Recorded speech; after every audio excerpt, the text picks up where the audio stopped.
London is a city shaped by its historic layout, and transport is about more than just getting from A to B. Transport is absolutely critical in the way we live our lives. If we get our transport system right, we can make London ever more livable, and we can make it ever more economically attractive as well. Cycling on London's main roads has almost trebled over the past decade. 24% of all vehicles in central London in the morning rush hour are now bikes. And on some routes, it's 2/3 of all vehicles. To cater for this, the Mayor plans to transform provisions for cycling.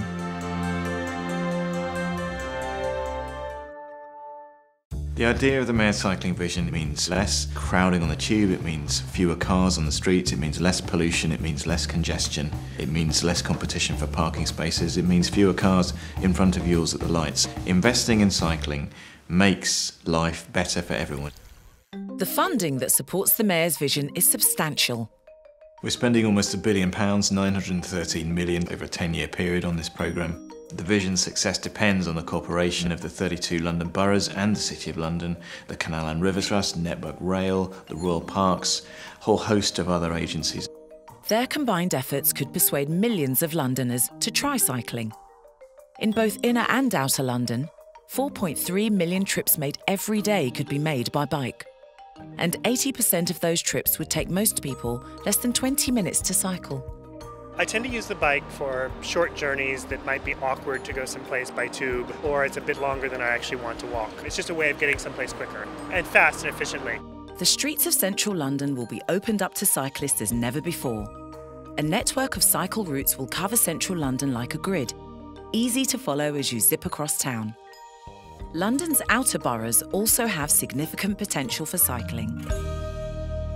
In outer London, the vast majority of journeys by car are less than a mile and a half. Why not make those journeys by bicycle where that's possible? It would greatly civilise and improve our urban existence. The Mayor has allocated more than £100 million over 10 years to transform cycling in the outer boroughs. 3 or 4 of them will be awarded funding through the Mini Holland programme. The idea is to make those boroughs places as good for cycling as their Dutch equivalents would be. These are going to be fantastic places for cycling, where we help the boroughs to put in interventions that will encourage large-scale cycling. That means redesigns of the town centres, it means good routes from the town centres to the rest of the boroughs, it means cycle hubs at railway stations. In the mornings, I get straight here, leaving my helmet and my jacket and the lights and all the paraphernalia behind. And it just means I jump on the tube as a normal commuter.